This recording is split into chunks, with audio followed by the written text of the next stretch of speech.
Hi guys, professor here. ഇന്ന് നമ്മൾ നോക്കാൻ പോകുന്നത് മോൺസ്റ്റർ എന്ന സീരീസിൻ്റെ എപ്പിസോഡ് 3 ആണ്. എപ്പിസോഡ് 1ഉം 2ഉം കാണാത്തവരുണ്ടെങ്കിൽ താഴെ ഞാൻ ലിങ്ക് കൊടുത്തേക്കാം. അത് കണ്ടിട്ട് വന്നിട്ട് ഈ എപ്പിസോഡ് കണ്ടാലേ നിങ്ങൾക്ക് സ്റ്റോറി മനസ്സിലാവുള്ളൂ.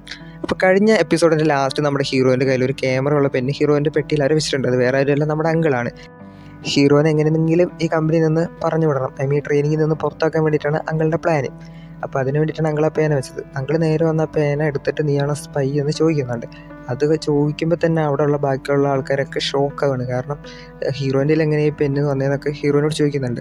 അപ്പോൾ ഹീറോ പറയുന്നുണ്ട്, എനിക്കിതിനെക്കുറിച്ച് അറിയില്ല, വാണ്ടഡ് ആയിട്ട് ആരോ എൻ്റെ പെട്ടിയിൽ വെച്ചാണെന്ന് പറയുന്നുണ്ട്. അതെങ്ങനെ നിൻ്റെ പെട്ടിയിൽ മാത്രം അങ്ങനെ വെക്കാമെന്ന് വെച്ചിട്ട് അങ്കിൾ ചൂടാവുന്നുണ്ട്. എന്നിട്ട് നിന്നെ നിന്നെ ചോദ്യം ചെയ്യണം, നീ വാന്ന് പറഞ്ഞിട്ട് വിളിച്ചുകൊണ്ട് വന്നിട്ട്. അപ്പോൾ നമ്മുടെ നിയാസ് വിചാരിക്കുന്നുണ്ട്, എനിക്ക് ആകെ കോമ്പറ്റീറ്റഡ് ആയിട്ടുള്ളൊരു ആളും പോയല്ലോ, ഇനി ഫുള്ളും ബോറായിരിക്കും എന്ന് വിചാരിക്കുന്നുണ്ട്. എന്നിട്ട് നമ്മുടെ ഹീറോയിനെ ചോദ്യം ചെയ്യുന്നതാണ് കാണിക്കുന്നത്. ചോദ്യം ചെയ്യുമ്പോൾ അങ്കിൾ ചോദിക്കുന്നുണ്ട്, നീ എവിടെ നിന്നാണ് വന്നേ, നിൻ്റെ ഉദ്ദേശം എന്താണ് എന്നൊക്കെ ചോദിക്കുന്നുണ്ട്. കാരണം ഹീറോയിനെ എങ്ങനെയെങ്കിലും പുറത്താക്കാനാണ് അങ്കിളുടെ പ്ലാൻ. ഹീറോ പറയുന്നുണ്ട്, എനിക്കതിനെക്കുറിച്ചൊന്നും അറിയില്ല, ആരും എൻ്റെ ബാഗിൽ വാണ്ടഡ് ആയിട്ട് പേന വെച്ചതാണ്, എനിക്കതിനെക്കുറിച്ചൊന്നും അറിയില്ല. എനിക്കൊരു ഫോൺ തരികയാണെങ്കിൽ ഞാനത് ഫോണിലൊരു കോൾ ചെയ്തിട്ട് ഞാൻ തെളിയിച്ച് തരാം എന്ന് അങ്കിളിനെ നോക്കി പറയുന്നുണ്ട്. പക്ഷെ അങ്കിൾ പറയുന്നുണ്ട്, അങ്ങനെയൊന്നും നിനക്ക് ഫോൺ തരാൻ പറ്റില്ല എന്ന് പറയുന്നുണ്ട്. പക്ഷേ ഇതൊക്കെ കണ്ടുകൊണ്ട് നമ്മുടെ മാനേജർ അവിടെ നിൽക്കുന്നുണ്ട്. മാനേജർ വേറൊരു റൂമിൽ ഇരുന്നിട്ട് ഇതൊക്കെ CCTV വഴി കണ്ടുകൊണ്ട് തന്നെ ഇരിക്കുന്നത്. അതിൽ മാനേജറിൻ്റെ അസിസ്റ്റൻറ്റിനോട് പറയുന്നുണ്ട്, ഹീറോ ആരെയാന്ന് വെച്ചാൽ വിളിക്കട്ടെ, അവൻ വിളിച്ച് തെളിയിക്കുകയാണെങ്കിൽ തെളിയിക്കട്ടെ, അവന് മൊബൈൽ കൊടുക്കാൻ പറയും.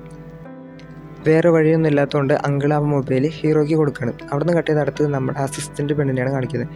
അസിസ്റ്റൻറ്റ് പെണ്ണ് വേറൊരു ലേഡിയായിട്ട് സംസാരിച്ചുകൊണ്ടിരിക്കുകയാണ്. ആ ലേഡി വേറെ ആരുമല്ല, ആ വലിയ കമ്പനിയുടെ ഒരു ഓണർ ഉണ്ടല്ലോ വലിയ കമ്പനിയിൽ ഹീറോയൊക്കെ ട്രെയിനിങ്ങിന് നിൽക്കുന്നത്, ആ ഓണറിൻ്റെ വൈഫാണ്. ഹീറോ വിളിക്കുന്നത് ഈ ഓണറിൻ്റെ വൈഫിനെയാണ് വിളിക്കുന്നത്. കാരണം ഹീറോയ്ക്ക് ഇങ്ങനെ എന്തെങ്കിലുമൊക്കെ നടക്കുമെന്ന് അറിയുന്നുണ്ട്. ഹീറോ ഓൾറെഡി ഓണറിൻ്റെ വൈഫായിട്ട് നല്ല കമ്പനിയുണ്ട്, അതുകൊണ്ട് ഹീറോ വിളിക്കുന്നുണ്ട്. ഹീറോ വിളിച്ചിട്ട് പറയുന്നുണ്ട്, ആൻറ്റി ഇന്നപോലെ എന്നെ ഇവിടെ ചോദ്യം ചെയ്യുകയാണ്, എന്നെ ഒരു ഡൗട്ട് ആണ് ഇവർക്ക് എന്നോട്, അപ്പോൾ അതൊന്നും നിങ്ങൾ സംസാരിക്കണം എന്ന് പറയുന്നുണ്ട്. അപ്പോൾ ആ ലേഡി പറയുന്നുണ്ട്, ഓക്കെ ഞാൻ സംസാരിക്കാം, നീ ഫോൺ അവർക്ക് കൊടുക്കാൻ പറയുന്നുണ്ട്. അതിൽ അങ്കിൾ ഫോൺ മേടിച്ച് ഹലോ എന്ന് വെച്ചാൽ അങ്കിളൊക്കെ ഞെട്ടിപ്പോയി. കാരണം അങ്കിളിനെക്കാട്ടിയും വലുതാണല്ലോ, അങ്കിൾ തന്നെ ഈ കമ്പനിയുടെ കീഴിലല്ലേ വർക്ക് ചെയ്യുന്നത്. അങ്കിളെ വിളിച്ചിട്ട് അങ്കിളോട് പറയുന്നുണ്ട്, അവൻ എൻ്റെ കുട്ടിയാണ്, എനിക്ക് അറിയുന്ന ആളാണ്, അവൻ എന്താണെന്ന് വെച്ചാൽ വേണ്ടതുപോലെ ചെയ്യാൻ പറയുന്നുണ്ട്. അത് കേട്ടതും ഓക്കെ മാഡം ഞാൻ ചെയ്തോളാം എന്ന് അങ്കിൾ പറയുന്നുണ്ട്. അപ്പോൾ അങ്കിൾ പറയുന്നുണ്ട്, ഇപ്പം നിൻ്റെ മേലുള്ള ഡൗട്ടൊക്കെ എനിക്ക് പോയി, നീ പോയി ട്രെയിനിങ് കംപ്ലീറ്റ് ചെയ്യാൻ പറയുന്നുണ്ട്. അപ്പോൾ അടുത്ത സീനിൽ കാണിക്കുന്നത് നമ്മുടെ ട്രെയിനിങ്ങാണ്. ട്രെയിനിങ്ങിലാണെങ്കിൽ എല്ലാവരും നല്ലപോലെ ഹാർഡ് വർക്ക് ചെയ്ത് ട്രെയിനിങ് ചെയ്യുന്നുണ്ട്. എല്ലാ ദിവസവും രാവിലെ പുഷപ്പ് ചെയ്യുക, പിന്നെ കരാട്ട ക്ലാസ്, അങ്ങനെയൊക്കെ ആയിട്ട് പോകുന്നുണ്ട്. ഇതിൽ നമ്മുടെ ഹീറോയിനാണെങ്കിൽ നല്ല ഉഴപ്പാണ്. അങ്ങനെ ഹീറോയിനിക്ക് നല്ലപോലെ ട്രെയിനിങ് ഒക്കെ എടുത്തിട്ട് ഹീറോയിൻ ഫുഡ് പോലും കഴിക്കാൻ പറ്റാതെ സ്പൂണ് കയ്യിൽ വെച്ചിട്ട് വരച്ചുകൊണ്ടിരിക്കുകയാണ്. എന്നിട്ട് ഹീറോയിൻ പറയുന്നുണ്ട്, ഈ ഒരു ജോലിക്ക് വേണ്ടി ഇത്രയും ട്രെയിനിങ് എടുക്കേണ്ട ആവശ്യമൊന്നുമില്ല. പക്ഷേ ഹീറോയിൻ ഇങ്ങനെ പറയുന്നുണ്ടെങ്കിലും പിന്നിൽ നമ്മുടെ മാനേജർ വന്ന് നിൽക്കുന്നുണ്ട്. അത് നമ്മുടെ ഹീറോയിൻ കണ്ടിട്ടില്ല. എന്നിട്ട് പറയുന്നുണ്ട്, ഇങ്ങനെയുള്ളൊരു ജോബിനെ എന്തിനാണ് ഇത്രയും വലിയ ട്രെയിനിങ് ഒക്കെ, ഇതൊക്കെ വെറുതെയാണ്, വേസ്റ്റ് ഓഫ് ടൈമാണ് എന്നൊക്കെ ഹീറോയിൻ ഇങ്ങനെ നിന്ന് പ്രസംഗിക്കുന്നുണ്ട്. എന്നിട്ട് നമ്മുടെ ഹീറോ അവിടെ നിന്നിട്ട് പറയുന്നുണ്ട്, നീ ഒന്ന് അങ്ങോട്ട് നോക്ക് എന്ന് കാണിക്കുന്നുണ്ട്. അപ്പോൾ ഹീറോയിൻ നോക്കിയത് നേരെ മാനേജർ എന്നിട്ട് ചോദിക്കുന്നുണ്ട്, എന്താ ഇവിടെ പ്രശ്നം എന്ന് ചോദിക്കുന്നുണ്ട്. അല്ലെങ്കിൽ ഹീറോയിൻ പറയുന്നുണ്ട്, ഇവിടെയുള്ള ആർക്കും ഈ ട്രെയിനിങ് ചെയ്യാനൊന്നും താല്പര്യമില്ല, അപ്പോൾ അവരൊക്കെ നിങ്ങളെ കണ്ടത് പറയണമെന്ന് പറഞ്ഞിരിക്കുകയാണ്, അതാണ് ഞാനിത് പറഞ്ഞുകൊണ്ടിരുന്നത് എന്ന് പറയുന്നുണ്ട്. അപ്പോൾ നമ്മുടെ മാനേജർ ചോദിക്കുന്നുണ്ട്, നിങ്ങൾക്കൊക്കെ ശരിക്കും ഈ ട്രെയിനിങ് ഇഷ്ടപ്പെടുന്നില്ലേ എന്ന് ചോദിക്കുന്നുണ്ട്. അപ്പോൾ അവരാരും ഒന്നും മിണ്ടുന്നില്ല. അപ്പോൾ നമ്മുടെ ഈ കൂട്ടത്തിൽ ഹീറോ ആണല്ലോ നല്ലപോലെ ഹാർഡ് വർക്ക് ചെയ്യുന്നത്. അപ്പോൾ ഹീറോയിനെ നോക്കിയിട്ട്, ഈ ട്രെയിനിങ് നിനക്ക് ആവശ്യമാണോ അല്ലയോ എന്ന് നീ പറയുന്നുണ്ട്. അതിൽ ഹീറോ, ഇല്ല ഈ ട്രെയിനിങ് ആവശ്യമില്ല എന്ന് ഹീറോ പറയുന്നുണ്ട്. അപ്പോൾ ഹീറോയും വിചാരിക്കും, എനിക്ക് സപ്പോർട്ടായിട്ട് ഒരാളെങ്കിലും ഉണ്ടല്ലോ എന്ന് പറയും. എന്നിട്ട് ഹീറോ എണീച്ച് നിന്നിട്ട് പറയുന്നുണ്ട്, ഈ ജോബിന് പക്ഷേ ഈ ട്രെയിനിങ് അത്യാവശ്യമാണ്, കാരണം മെൻ്റൽ ഹെൽത്ത് മാത്രമല്ല ഫിസിക്കലി നമ്മൾ ഓക്കെ ആയിരിക്കണം എന്നൊക്കെ പറയുന്ന അവിടെ ഡയലോഗ് അടിക്കുന്നുണ്ട്. ഇത് കേട്ടതും ഹീറോയിൻ എല്ലാ ബോധവും പോയി.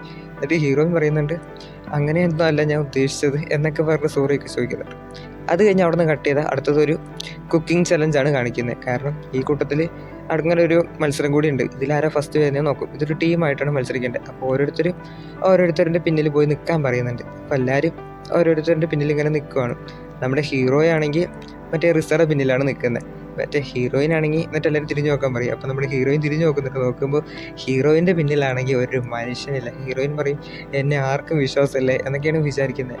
എന്നിട്ട് നമ്മുടെ മാനേജർ പറയും, ഒരു ടീമിൽ 5 പേരെ പാടുള്ളൂ, ബാക്കി എല്ലാവരും നമ്മുടെ ഹീറോയിൻ്റെ ടീമിൽ വന്ന് നിൽക്കാൻ പറയും. അപ്പോൾ നമ്മുടെ നിയാസും വേറെ കുറച്ച് പേരും നമ്മുടെ ഹീറോയിൻ്റെ ടീമിൽ വന്ന് നിൽക്കും. എന്നിട്ട് അവിടുന്ന് കുക്കിംഗ് ചലഞ്ചാണ് കാണിക്കുന്നത്. അവിടെ നമ്മുടെ ഹീറോ റിസയോട് ചോദിക്കുന്നുണ്ട്, നിനക്ക് കുക്കിംഗ് ഒക്കെ അറിയാലോ എന്ന് ചോദിക്കുന്നുണ്ട്. അതിൽ നമ്മുടെ റിസോ പറയുന്നുണ്ട്, എനിക്ക് കുക്കിംഗ് ഒക്കെ അറിയാം, പക്ഷേ ഞാൻ നൂഡിൽസ് മാത്രമേ കുക്ക് ചെയ്യാറുള്ളൂ എന്ന് പറയുന്നുണ്ട്. അതിൽ നമ്മുടെ ഹീറോ, മോളെ ചുമ്മാ കളിക്കല്ലേ, പ്രശ്നമാവും എന്ന് പറയുന്നുണ്ട്. ഇപ്പുറത്തെ സൈഡാണെങ്കിൽ നമ്മുടെ ഹീറോയിൻ അടിപൊളിയായിട്ട് അവിടെ കുക്ക് ചെയ്യുന്നുണ്ട്. അത് കണ്ട നമ്മുടെ ഹീറോ വിചാരിക്കുന്നുണ്ട്, മര്യാദയ്ക്ക് അവളുടെ കൂടെ അങ്ങോട്ട് പോയാൽ മതിയായിരുന്നു, ഇവിടെ വന്ന് പെട്ടല്ലോ എന്ന് വിചാരിക്കുന്നുണ്ട്. ഹീറോയിൻ്റെ ടീമിലാണെങ്കിൽ അവിടെ കുക്ക് ചെയ്യാണ് എന്ന പേരിൽ അവിടെ ഫുള്ള് കൊളാക്കലാണ് പണി. അവിടെ തീ കത്തിക്കലും ഒരു സൈഡ് പുകയിലും അങ്ങനെയൊക്കെ ഒരു വഴി അവർ എന്താ പറയുക കുക്ക് ചെയ്ത് കഴിഞ്ഞു. എന്നിട്ട് അവരുടെ ഫുഡ് നോക്കുമ്പോൾ അത് വായെ വെക്കാൻ കൂടി പറ്റില്ല, കാരണം കരിഞ്ഞിട്ടൊക്കെ ഇരിക്കുന്നത്. അപ്പോൾ അതവർ കഴിക്കാണ്ട് നേരെ ഹീറോയിൻ്റെ ടീമിലേക്ക് വന്നു. അവിടെ ഹീറോയിനാണെങ്കിൽ അടിപൊളിയായിട്ട് കുക്ക് ചെയ്ത് വെച്ചതുകൊണ്ട് ഹീറോയിൻ്റെ ടീമാണ് അവിടെ വിജയിക്കുന്നത്. അടുത്തതിൽ കാണിക്കുന്ന നമ്മുടെ അങ്കിള് നിയാസിനെ മീറ്റ് ചെയ്യാൻ വന്നേക്കുവാണ്. എന്നിട്ട് അങ്കിള് പറയുന്നുണ്ട്, ഇനി ഒരു എക്സാം കൂടി വരുന്നുണ്ട്, അതിൽ നീ നല്ല മാർക്ക് മേടിച്ച് പാസ്സാവണം, അതിന് നീ ഇത് യൂസ് ചെയ്യുമെന്ന് പറഞ്ഞിട്ട് അതിൽ വരുന്ന ക്വസ്റ്റ്യൻസൊക്കെ നമ്മുടെ നിയാസിനെ കൊടുക്കുകയാണ് അങ്കിള്. അതിൽ നിയാസ് ചോദിക്കുന്നുണ്ട്, ഇത് ഞാൻ നേരെ വഴിക്ക് ചെയ്താൽ പോരെ എന്ന് ചോദിക്കുന്നുണ്ട്. അതിൽ അങ്കിള് പറയുന്നുണ്ട്, നീ ഇങ്ങനെയൊക്കെ ചെയ്താലേ ഫസ്റ്റ് വരാൻ പറ്റുള്ളൂ, നീ ഫസ്റ്റ് വന്നാൽ മാത്രമേ നിൻ്റെ അച്ഛൻ്റെ അടുത്തേക്ക് നിനക്ക് എത്താൻ പറ്റുള്ളൂ എന്ന് പറയുന്നുണ്ട്. അത് കഴിഞ്ഞ് എക്സാമൊക്കെ കഴിഞ്ഞ് റിസൾട്ടാണ് കാണിക്കുന്നത്. അതിൽ നമ്മുടെ പഴയതുപോലെ തന്നെ നമ്മുടെ നിയാസ് ഫസ്റ്റ്, സെക്കൻഡ് നമ്മുടെ ഹീറോ. അത് കഴിഞ്ഞിട്ട് 40ാമത്തെ സ്ഥാനത്ത് നിന്ന് നമ്മുടെ ഹീറോയിൻ 30ാമത്തെ സ്ഥാനത്ത് വന്നു. ഐ മീൻ 30ാമത്തെ ഇതിലേക്ക് വന്നു. അതിൻ്റെ സന്തോഷമൊക്കെ അവിടെ നല്ലപോലെ കാണിക്കുന്നുണ്ട്. എന്നിട്ട് അതൊക്കെ കാണിച്ച് നമ്മുടെ ഹീറോയിനും അവളുടെ കൂട്ടുകാരും കൂടി പോകുന്നുണ്ട്. അവിടെ നിന്ന് അവർ പോയി കഴിഞ്ഞാൽ നമ്മുടെ ഹീറോയ്ക്ക് ഇപ്പോൾ നല്ല ഡൗട്ടായി തുടങ്ങി. കാരണം നിയാസ് എങ്ങനെയാണ് ഫസ്റ്റ് വന്നതെന്നുള്ളത്. എന്നിട്ട് നിയാസിനോട് ഡയറക്റ്റ് ചോദിക്കുന്നുണ്ട്, നീ എങ്ങനെയാണ് ഫസ്റ്റ് വന്നത്? കാരണം ബാക്കി എല്ലാവരും ഇവിടെ ഹാർഡ് വർക്ക് ചെയ്യുന്നുണ്ട്, പക്ഷെ നീ അതൊന്നും ചെയ്യുന്നില്ലല്ലോ, എന്നിട്ട് നീ എങ്ങനെയാണ് ഫസ്റ്റ് വന്നത്? നീ എന്തോ ഒരു തെറ്റ് ചെയ്യുന്നുണ്ടെന്ന് മനസ്സിലായി, അത് ഞാൻ എങ്ങനെയും കണ്ടുപിടിക്കാമെന്ന് പറയുന്നുണ്ട്. അതിൽ നിയാസ് പറയുന്നുണ്ട്, ഞാനൊരു തെറ്റും ചെയ്യുന്നില്ല, എന്താ പറയുക, നല്ല നോളജും ഇൻ്റലിജൻ്റ് ഒക്കെ ആയിട്ടുള്ള ഒരാളൊക്കെ ആണെങ്കിൽ ഇതൊക്കെ സിമ്പിൾ അല്ലേ എന്ന് ചോദിക്കുന്നുണ്ട്. അടുത്ത് തന്നെ കാണിക്കുന്ന ഒരു ഫൈറ്റിംഗ് സീനാണ്. അതിൽ ഫസ്റ്റ് തന്നെ വരുന്നത് നമ്മുടെ വേറെ 2 പേരാണ്. അത് കഴിഞ്ഞിട്ട് വരുന്നത് നമ്മുടെ നിയാസും പിന്നെ വേറൊരു പെണ്ണാണ്. ആ പെണ്ണിനാണെങ്കിൽ നിയാസിന് ഇഷ്ടമായതുകൊണ്ട് നിയാസ് അടിക്കുന്നതിന് മുമ്പ് തന്നെ ആ പെണ്ണ് തോൽവി സമ്മതിച്ചു കൊടുക്കുകയാണ്. അത് കഴിഞ്ഞിട്ട് നമ്മുടെ കോമഡി ചെക്കനും പിന്നെ നമ്മുടെ റിസയാണ് വരുന്നത്. കോമഡി ചെക്കൻ വിചാരിച്ചിരിക്കുന്നത് റിസേനെ എങ്ങനെയെങ്കിലും അടിച്ച് താഴെടാ എന്നാണ് വിചാരിച്ചിരിക്കുന്നത്. പക്ഷേ റിസ എന്താണെന്ന് ചെയ്തതെന്ന് വെച്ചാൽ കോമഡി ചെക്കൻ എടുത്ത് ഒരൊറ്റ അടി താഴേക്ക് അവിടെ തന്നെ കോമഡി ചെക്കൻ ഫ്ലാറ്റായി. അത് കഴിഞ്ഞിട്ട് നമ്മുടെ ഹീറോയിനാണ് വരുന്നത്. ഹീറോ വിചാരിക്കുക ഹീറോയിനെ എങ്ങനെയും വിട്ടുകൊടുക്കാം എന്നാണ് വിചാരിക്കുക. എന്നിട്ട് പതുക്കെ അടിക്കുള്ളൂ. പക്ഷേ ഹീറോയിൻ അത് ചെയ്യാന്ന് വെച്ചാൽ നല്ലൊരു ചവിട്ടിട്ട് കൊടുക്കും. അതിൽ നമ്മുടെ ഹീറോ തെറിച്ച് പോയി താഴെ വീഴുന്നുണ്ട്. അവിടെ നിന്ന് സീൻ കട്ട് ചെയ്ത് അടുത്ത സീനിൽ തന്നെ കാണിക്കുന്നത് നമ്മുടെ അസിസ്റ്റൻറ്റ് പെണ്ണിനാണ്. അസിസ്റ്റൻറ്റ് പെണ്ണ് എന്താ വെച്ചാൽ ഗോൾഫൊക്കെ കളിക്കുന്ന ഒരു സ്ഥലത്തേക്ക് വന്നേക്കാണ്. കോടീശ്വരന്മാരൊക്കെയാണ് ഗോൾഫ് കളിക്കുക. അവിടെ നമ്മുടെ അങ്കിളും ഉണ്ട്. അസിസ്റ്റൻറ്റ് പെണ്ണ് അങ്കിളിനെ എങ്ങനെയെങ്കിലും അസിസ്റ്റൻറ്റ് പെണ്ണിൻ്റെ പരിധിയിലേക്ക് കൊണ്ടുവരാം എന്നൊരു പ്ലാനിലാണ് അവിടെ വന്നിട്ടുണ്ടാകുക. നമ്മുടെ അസിസ്റ്റൻറ്റ് പെണ്ണ് നേരെ അങ്കിളിൻ്റെ അടുത്ത് വന്നിട്ട് പറയുന്നുണ്ട്, നിങ്ങൾ ഈ ക്ലബ്ബിലാണോ ഗോൾഫ് കളിക്കുന്നത്, ഈ ക്ലബ്ബിലാണോ മെമ്പർ എന്നൊക്കെ ചോദിക്കുന്നുണ്ട്. അപ്പോൾ അങ്കിള് കുറേ നേരം ഒരുപാട് സംസാരിക്കാണ്ട് അങ്കിള് സിമ്പിളായിട്ട് പറയുന്നുണ്ട്, അതെ ഞാൻ ഇവിടെയാണ് എന്ന് പറയുന്നുണ്ട്.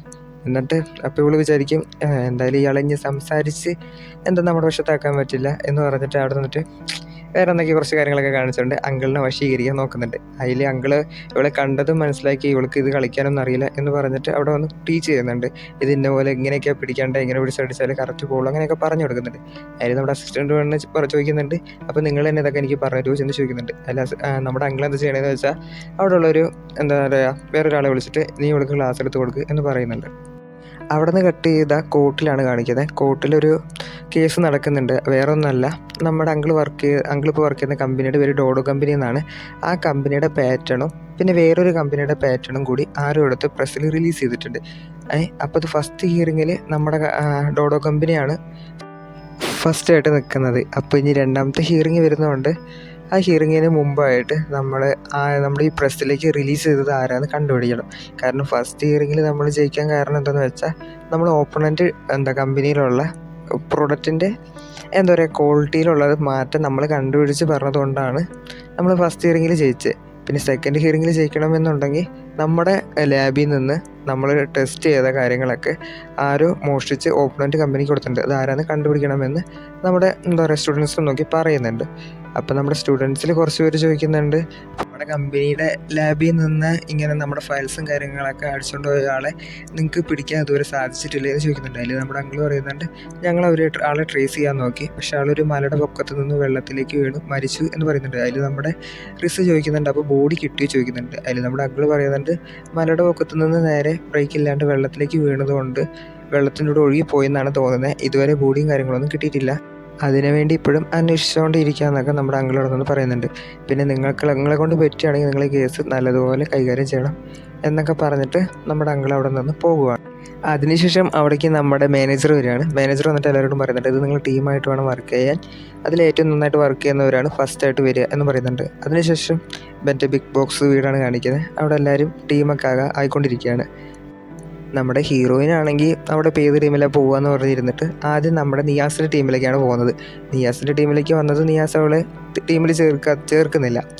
അതിന് വരെ അവളെ നല്ലപോലെ കളിയാക്കിയാണ് അവിടുന്ന് പറഞ്ഞു വിടുന്നത്. അവിടുത്തെ ദേഷ്യം വന്ന നമ്മുടെ ഹീറോയിൻ നേരെ ഹീറോയിൻ്റെ ടീമിലാണ് പോയിരിക്കുന്നത്. അവിടെയാണെങ്കിൽ ഒരു പെണ്ണുണ്ട്. ആ പെണ്ണ് നമ്മുടെ ഹീറോയിനോട് എന്താ പറയുന്നത് വെച്ചാൽ ഇവിടെ എന്തിനാ ഇപ്പോൾ നമ്മുടെ ടീമിൽ ചേർക്കുന്നത്, ഇവൾക്ക് അതിനുള്ള കഴിവൊക്കെ ഉണ്ടോ ഒരു കേസൊക്കെ തെളിയിക്കാൻ എന്നൊക്കെ പറഞ്ഞ് നമ്മുടെ ഹീറോയിനെ കളിയാക്കുകയാണ്. അതിൽ നമ്മുടെ ഹീറോ പറയുന്നുണ്ട് കുഴപ്പമില്ല അവൾ നമ്മുടെ ടീമിൽ ഇരുന്നോട്ടെ എന്ന് നമ്മുടെ ആ പെണ്ണിനോട് പറയുന്നുണ്ട്. അതിൽ ഇത് കേട്ട് ഹീറോയിൻ എന്താ ചെയ്യണമെന്ന് വെച്ചാൽ എനിക്ക് നിങ്ങളുടെ ആരുടെയും ഹെൽപ്പ് വേണ്ടെന്ന് പറഞ്ഞ് അവിടെ നിന്ന് ഞാൻ ഒറ്റയ്ക്ക് എനിക്ക് കേസ് തെളിയിച്ചോളാം പറഞ്ഞിട്ട് അവിടെ നിന്ന് എണീറ്റ് പോകുന്നുണ്ട്. അവൾ നേരെ പോയിട്ട് ലൈബ്രറിയിൽ പോയിട്ട് അവിടെ ഇതിനു മുമ്പ് ഇതുപോലത്തെ കേസൊക്കെ നടന്നിട്ടുണ്ടാവുമല്ലോ, അപ്പോൾ അതിൻ്റെ ബുക്സൊക്കെ കളക്ട് ചെയ്തിട്ട് പോകുന്നുണ്ട്. അതിൽ നമ്മുടെ നിയാസും ഹീറോയൊക്കെ ചോദിക്കുന്നത് ഞങ്ങൾക്കും വേണ്ടതെന്ന് ചോദിക്കുമ്പോൾ ആദ്യം ഞാൻ പഠിക്കട്ടെ എന്നിട്ട് ഞാൻ നിങ്ങൾക്ക് തരാം എന്ന് പറയുന്നുണ്ട്. അവിടെ നിന്ന് കട്ട് ചെയ്ത് അടുത്ത് തന്നെ നമ്മുടെ അങ്കിളിനെയാണ് കാണിക്കുന്നത്. അങ്കിൾ ചെയർമാൻ്റെ വീട്ടിലേക്കാണ് വന്നിരിക്കുന്നത്, അതായത് ഡോഡോ കമ്പനിയുടെ ഓണറിൻ്റെ വീട്ടിലേക്ക്. അങ്കിൾ നേരെ അവിടെ വന്നിട്ട് എന്താണ് ചെയർമാനെ കാണുന്നുണ്ട്. ചെയർമാനെ കണ്ട് സംസാരിക്കുന്നുണ്ട്. ചെയർമാൻ ചോദിക്കുന്നുണ്ട് നമ്മൾ ഈ കമ്പനിയിൽ നമ്മുടെ കമ്പനിയുടെ കേസിൻ്റെ ഇതിൽ നമ്മൾ ജയിക്കാൻ എത്ര % ചാൻസ് ഉണ്ട് ചോദിക്കുന്നുണ്ട്. അതിൽ നമ്മുടെ അങ്കിൾ പറയുന്നുണ്ട് നമുക്ക് 50% ചാൻസ് ഉണ്ട് എന്ന് പറയുന്നുണ്ട്. അവിടെ തന്നെയാണ് നമ്മുടെ അഫെയർ പെണ്ണും അവിടെ തന്നെ ഉണ്ട്. കാരണം അഫെയർ പെണ്ണും ഇവരുമായിട്ട് എന്താ ബന്ധം എന്ന് വെച്ചാൽ നമ്മുടെ ചെയർമാൻ്റെ വൈഫിൻ്റെ ചേട്ടൻ്റെ മോളാണ് ഈ അഫെയർ പെണ്ണ്. അപ്പം അങ്ങനെയുള്ളൊരു ബന്ധത്തിലാണ് അവരവിടെ നിൽക്കുന്നത്. അവിടെ നമ്മുടെ ചെയർമാൻ പറയുന്നുണ്ട് നമ്മൾ എങ്ങനെയായാലും ഈ കേസിൽ ജയിക്കാതിരിക്കാൻ പാടില്ല എന്നൊക്കെ നമ്മുടെ അങ്കിളിനോട് പറയുന്നുണ്ട്. അവിടെ നമ്മുടെ ചെയർമാൻ്റെ വൈഫ് നമ്മുടെ അങ്കിളിനോട് നോക്കി ചോദിക്കുന്നുണ്ട് നീ ഫുഡ് കഴിക്കാനിരിക്കുന്നുണ്ടോ എന്ന് ചോദിക്കുന്നുണ്ട്. ആ ചോദ്യം കേട്ടത് നമ്മുടെ ചെയർമാനെ നല്ല ദേഷ്യം വരികയാണ്. കാരണം ചെയർമാൻ അവരുടെ ജോലിക്കാരുമായിട്ട് ഫുഡ് കഴിക്കില്ല. കാരണം അങ്കിൾ ആ കമ്പനിയിൽ ലോയറായിട്ടാണല്ലോ വർക്ക് ചെയ്യുന്നത്. അപ്പോൾ അതുകൊണ്ട് ഞാനിപ്പോൾ കഴിക്കുന്നില്ല എന്ന് അങ്കിൾ പറഞ്ഞിട്ട് പോകുന്നുണ്ട് അവിടെ നിന്ന്. നമ്മുടെ അഫെയർ വേണം അവിടെ നിന്ന് ദേഷ്യപ്പെട്ട് എണീറ്റ് അവിടെ നിന്ന് പോകുന്നുണ്ട്. അവിടെ നിന്ന് സീൻ കട്ട് ചെയ്ത് അടുത്ത് തന്നെ നമ്മുടെ നിയാസിനാണ് കാണിക്കുന്നത്. നിയാസ് ഇങ്ങനെ വരുന്ന ടൈമിൽ ഓപ്പോസിറ്റ് നമ്മുടെ ഹീറോയും വരുന്നുണ്ട്. ഹീറോയ്ക്ക് ഓൾറെഡി നമ്മുടെ നിയാസിന് ഡൗട്ട് ഉണ്ട്. ആ ടൈമിലാണ് നിയാസിനൊരു കോൾ വരുന്നത്. അവൻ കോൾ അറ്റൻഡ് ചെയ്ത് പോകുമ്പോൾ ഹീറോ ഇത് നോക്കുന്നുണ്ട്. ഹീറോയിൻ്റെ കഴിവിനെ പറ്റി നമുക്ക് പിന്നെ പറയേണ്ട ആവശ്യമില്ലല്ലോ, ഫസ്റ്റ് എപ്പിസോഡ് കൊണ്ട് എല്ലാവർക്കും അറിയാം. ചെറിയ ശബ്ദം പോലും അവന് നല്ലപോലെ കേൾക്കാൻ പറ്റും. അപ്പോൾ അവൻ അങ്ങനെ വെച്ച് കേൾക്കുന്ന ടൈമിൽ ആ കോളിൽ സംസാരിക്കുന്ന വേറെ ആരുമല്ല നമ്മുടെ അങ്കിളാണ്. അത് കേട്ട് നമ്മുടെ ഹീറോ ആകെ ഷോക്ക് ആവുകയാണ്. അപ്പോൾ ഇവനും അങ്കിളും തമ്മിൽ എന്താ ബന്ധം എന്ന് ഹീറോ അന്വേഷിക്കാമെന്ന് തീരുമാനിച്ചു. പിന്നീട് അങ്കിളും നിയാസും കൂടി ഒരു ഹോട്ടലിൽ നിന്ന് സംസാരിക്കുകയാണ്. അപ്പോൾ നമ്മുടെ അങ്കിള് ഒരു പെൻ ഡ്രൈവർ നമ്മുടെ നിയാസിന് കൊടുക്കുന്നുണ്ട്. എന്നിട്ട് ഇതിലാണ് ആ കേസിൻ്റെ ഡീറ്റെയിൽസ് മുഴുവനുള്ളത്. അപ്പോൾ നീ ഇതും കൂടി അന്വേഷിക്കുകയാണെങ്കിൽ നീ ഫസ്റ്റ് വരും എന്ന് നമ്മുടെ അങ്കിള് പറയുന്നുണ്ട്. I1 എന്ന് പറഞ്ഞൊരു കമ്പനി ഉണ്ട്, അതിൻ്റെ മുകളിലും ഞങ്ങൾക്ക് ഡൗട്ടുണ്ട്, അതും കൂടി നീ അന്വേഷിക്കുകയാണെങ്കിൽ നീ ആയിരിക്കും ഫസ്റ്റ് വരിക എന്ന് പറയുന്നുണ്ട്. ഈ പറയുന്ന കാര്യങ്ങളൊക്കെ നമ്മുടെ ഹീറോ താഴെ നിന്ന് കേൾക്കുന്നുണ്ട്. എന്നിട്ട് എന്താണ് ഈ I1 എന്ന് പറഞ്ഞ കമ്പനി എന്ന് ഹീറോ ഗൂഗിളിലൊക്കെ നോക്കുന്നുണ്ട്. അപ്പോൾ അതിനെക്കുറിച്ച് ഹീറോയെ അന്വേഷിക്കുന്നുണ്ട്. അവിടെ നിന്ന് കട്ട് ചെയ്താൽ നമ്മുടെ റിസൈനാണ് കാണിക്കുന്നത്. അവൾ ജോഗിങ് ഒക്കെ കഴിഞ്ഞ് ഒരു ബെഞ്ചിൽ വന്നിരിക്കുകയാണ്. എന്നിട്ട് അവിടെ ഒരു കണ്ണാടിയിട്ട് ഒരാളുണ്ട്. എന്നിട്ട് ആളെ നോക്കി സംസാരിക്കുകയാണ്, ഞാൻ നാഷണൽ ഷാഡോ സെക്യൂരിറ്റിയിൽ വർക്ക് ചെയ്യുമ്പോൾ പോലും ഇത്രയ്ക്ക് ട്രെയിനിങ് ഇല്ലായിരുന്നു എന്ന് പറയുന്നുണ്ട്. ഇപ്പോഴാണ് നമുക്ക് തന്നെ മനസ്സിലാവുന്നത് നാഷണൽ ഷാഡോ സെക്യൂരിറ്റിയിലാണ് നമ്മുടെ സേറ വർക്ക് ചെയ്യണമെന്നുള്ളത്. പക്ഷെ ഇത് സീക്രട്ടായിട്ട് വെക്കാനാണ് പറയുന്നത്. അപ്പോൾ വേറെ എന്തോ ഒരു കാരണം കൊണ്ടാണ് ഈ കമ്പനിയിൽ ജോലിക്ക് വന്നത്. എന്നിട്ട് കണ്ണാടിയിട്ട് ആൾ പറയുന്നുണ്ട്, നീ എന്തായാലും നല്ലപോലെ അവിടെ വർക്ക് ചെയ്യ്, ട്രെയിനിങ് കംപ്ലീറ്റ് ചെയ്യ്, എന്നാലും നിനക്കൊരു ജോലി കിട്ടാൻ പറ്റുള്ളൂ. പിന്നെ ഈ I1 എന്ന് പറഞ്ഞൊരു കമ്പനീനെ പറ്റി ഒന്ന് നീ അന്വേഷിക്കുക, അതിലിവർക്ക് ഡൗട്ട് ഉണ്ടെന്നൊക്കെ ഞാൻ കേട്ടിരുന്നു, നീ അതിനെക്കുറിച്ച് നല്ലപോലെ അന്വേഷിക്കാൻ വേണ്ടി പറയുന്നുണ്ട്. അവിടെ നിന്ന് കട്ട് ചെയ്താൽ അടുത്തത് നമ്മുടെ നിയാസും ടീമിനെയാണ് കാണിക്കുന്നത്. അതിൻ്റെ ഓപ്പോസിറ്റ് തന്നെ നമ്മുടെ ഹീറോയും ടീമും കൂടി വരുന്നുണ്ട്. എന്നിട്ട് അവർ പരസ്പരം നോക്കി പറയുന്നുണ്ട്. നിയാസ് പറയുന്നുണ്ട്, ഞങ്ങളുടെ ടീമായിരിക്കും ഫസ്റ്റ് വരിക, നീ കണ്ടോ എന്ന് പറയുന്നുണ്ട്. അപ്പം നമ്മുടെ ഹീറോ പറയുന്നുണ്ട്, അത് നമുക്കൊന്ന് കാണാം, നോക്കിയോ ഞങ്ങളാണ് ഫസ്റ്റ് വരിക എന്ന് നമ്മുടെ ഹീറോയും പറയുന്നുണ്ട്. അപ്പോൾ ഇവരിങ്ങനെ കുറച്ചിങ്ങനെ പറഞ്ഞിട്ട് പോകുന്ന ടൈമിൽ ആ മറ്റേ ചൂടാകുന്നൊരു പെണ്ണുണ്ടല്ലോ, ആ പെണ്ണിനെ നമ്മുടെ നിയാസിൻ്റെ മേളിൽ ചെറിയൊരു ഇഷ്ടമൊക്കെ ഉണ്ട്. അത് നമ്മുടെ നിയാസ് മനസ്സിലാക്കിയിട്ട് ആ പെണ്ണിനെ വിളിച്ചിട്ട് ചോദിക്കുകയാണ്, എന്താണ് ഹീറോൻ്റെ പ്ലാന് എന്ന് ചോദിക്കുന്നുണ്ട് നമ്മുടെ ദേഷ്യപ്പെടുന്ന പെണ്ണിനോട്. അപ്പോൾ ദേഷ്യപ്പെടുന്ന പെണ്ണും എന്താ അവനോടുള്ള ഇഷ്ടം കാരണം എല്ലാ പ്ലാനും തുറന്നു പറയുകയാണ്. എന്താ പ്ലാൻ എന്ന് വെച്ചാൽ നമ്മുടെ സയൻറ്റിസ്റ്റ് ഉണ്ടല്ലോ, കാരണം ഡീറ്റെയിൽസൊക്കെ ലീക്ക് ചെയ്ത സയൻറ്റിസ്റ്റ് ആണല്ലോ, ആൾ ശരിക്കും മരിച്ചിട്ടില്ല, പകരം എന്താണ് ഫേക്കായിട്ടൊരു ആക്സിഡൻറ്റ് ക്രിയേറ്റ് ചെയ്തതാണെന്ന് പറയുന്നുണ്ട്. ഇതൊക്കെ സംസാരിച്ചുകൊണ്ട് നമ്മുടെ റിസയും ഹീറോയും കൂടി ഇങ്ങനെ കാറിൽ പോയിക്കൊണ്ടിരിക്കുകയാണ്. അപ്പോൾ റിസ പറയുന്നുണ്ട് എന്തായാലും അത് ഫേക്ക് ആവാനുള്ള ചാൻസ് ഉള്ളതെന്ന് പറയുന്നുണ്ട്. അപ്പോൾ ഹീറോ എന്താ ചെയ്യണമെന്ന് വെച്ചാൽ അതേപോലെ കാർ ഇങ്ങനെ ഡിഫ്റ്റ് ചെയ്ത് നോക്കാം, കാരണം അതേ സ്ഥലത്താണ്, ഐ മീൻ ആക്സിഡൻറ്റ് നടന്ന അതേ സ്ഥലത്തേക്കാണ് പോകുന്നത്, അതേപോലെ ചെയ്ത് നോക്കാം, അപ്പോൾ സത്യം അറിയാലോ പറഞ്ഞിട്ട് ഇവർ നല്ല സ്പീഡിലാണ് പോകുന്നത്. അതിൽ സാർ പറയുന്നുണ്ട് നീ എന്തിനാ സ്പീഡിൽ പോകുന്നത്, നീ എന്നെയും കൂടി കൊല്ലുമെന്നൊക്കെ ചോദിക്കുന്നുണ്ട്. ലാസ്റ്റ് അവരങ്ങനെ ചെയ്ത് നോക്കുകയാണ്, അങ്ങനെ ബ്രേക്ക് പിടിച്ച് അങ്ങനെ ഫെയിലിയർ വന്നിട്ട് അങ്ങനെ വീഴുമെന്ന്. അങ്ങനെ ചെയ്ത് നോക്കുമ്പോൾ അവർക്കൊന്നും പറ്റിയില്ല, ഇത് അത്ര റിസ്ക് ഒന്നുള്ള കാര്യമല്ല എന്ന് മനസ്സിലായി. അപ്പോൾ ഹീറോ കൺഫേം തന്നെ ചെയ്യുകയാണ്. അങ്ങനെ ചെയ്തിട്ടിരിക്കുകയാണ്. ആ ടൈമിലാണ് അവിടേക്ക് വേറൊരു കാർ ബ്രേക്കില്ലാണ്ട് വന്നിട്ട് ഇവരുടെ ഹീറോൻ്റെ കാറിൻ്റെ വണ്ടിയിൽ ഒരൊറ്റ ഇടി കൊടുക്കുന്നത്. ഇതിൽ ദേഷ്യം വന്ന ഹീറോ വണ്ടിയിൽ നിന്ന് ഇറങ്ങി വന്നിട്ട് നീ എത്ര ധൈര്യം ഉണ്ടെങ്കിൽ എൻ്റെ കാറിന് കൊണ്ടുവന്ന് ഇടിക്കുമെന്നൊക്കെ പറഞ്ഞുകൊണ്ടിരിക്കുകയാണ്. നോക്കുമ്പോൾ അതിൽ നിന്ന് ഇറങ്ങി വന്നത് നമ്മുടെ ഹീറോയിനായിരുന്നു. നമ്മുടെ ഹീറോയിനിക്കും ചെറിയ ഡൗട്ടായിരുന്നു ഇതുപോലെയൊക്കെ തന്നെയാണ് നടന്നിട്ടുണ്ടാവുക എന്ന്, കാരണം അവളും കുറേ കേസിൻ്റെ ബുക്സൊക്കെ വായിച്ചിട്ടുണ്ടല്ലോ, അപ്പോൾ അത് വെച്ചിട്ടാണ് അവൾ ഇതുവരെ വന്നത്. അപ്പോൾ ഇവരിങ്ങനെ സംസാരിച്ചുകൊണ്ടിരിക്കുകയാണ്. ഹീറോയിൻ നല്ലപോലെ കേട്ടിട്ടുണ്ട് നമ്മുടെ ഹീറോയിൻ്റെ കയ്യിൽ നിന്ന്, കാരണം വണ്ടി കൊണ്ട് നിറച്ചല്ലോ. അതേ സ്ഥലത്തേക്കാണ് നമ്മുടെ എന്താ പറയുക നിയാസും വരുന്നത് കേട്ടോ. നിയാസ് വന്നത് ഹീറോനെ നോക്കിയിട്ട് പറയുന്നുണ്ട് ആ സയൻറ്റിസ്റ്റ് മരിച്ചിട്ടില്ല എന്ന് തന്നെയാണ് എനിക്കും ഡൗട്ട്, അപ്പോൾ ഞാനും നിൻ്റെ ടീമിൽ ചേർന്നോട്ടെ, അല്ലെങ്കിൽ ഞാൻ ഇതിൽ തോക്കുമെന്നാണ് എനിക്ക് തോന്നുന്നത് എന്നൊക്കെ ഹീറോനെ നോക്കി പറയുന്നുണ്ട്. ഇതൊക്കെ കേട്ട ഹീറോ നീ എന്താണ് പറയുന്നതെന്ന് എനിക്ക് മനസ്സിലാവുന്നില്ല, എന്തായാലും നിന്നെ എൻ്റെ ടീമിൽ ചേർത്താൻ താല്പര്യമില്ല എന്ന് പറയുന്നുണ്ട്. അവിടെ വെച്ച് എപ്പിസോഡ് കഴിയുവാണ്. ഇനി അടുത്ത എപ്പിസോഡിൽ നമുക്ക് കാണാം ഇവർ കേസ് തെളിയിച്ചോ, ഏത് ടീമാണ് ജയിച്ചതെന്നുള്ളതൊക്കെ നമുക്ക് അടുത്ത എപ്പിസോഡിൽ കാണാം. അപ്പോൾ ഇതുവരെ കണ്ടിട്ട് ലൈക്ക് ചെയ്തവരെല്ലാവരും ലൈക്ക് ചെയ്യുക. ഓക്കെ.